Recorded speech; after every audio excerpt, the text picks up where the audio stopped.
সেদিন যেদিন আকাশ ফেটে যাবে, নক্ষত্রগুলো খসে পড়বে, ইয়া নফসি বলে সবাই পালাতে থাকবে। মা সন্তানকে চিনবে না, বাবা চিনবে না ছেলেকে, নবীরা পর্যন্ত ভয় কাঁপতে থাকবেন। সেদিন একজন মানুষ আল্লাহর আরশের নিচে দাঁড়ায় সেজদায় পড়ে থাকবেন, আল্লাহর আরশের নিচে সেজদায় পড়ে থাকবেন। আল্লাহ জিজ্ঞেস করবেন, হে মুহাম্মদ, মাথা তুলুন, চান দেওয়া হবে, সুপারিশ করুন, কবুল করা হবে। সেদিন তিনি নিজের জন্য জান্নাত চাইবেন না, ফাতেমার জন্য চাইবেন না।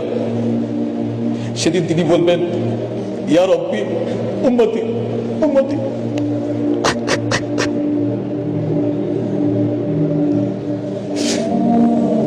হে আল্লাহ, আমার উম্মত, আমার উম্মত।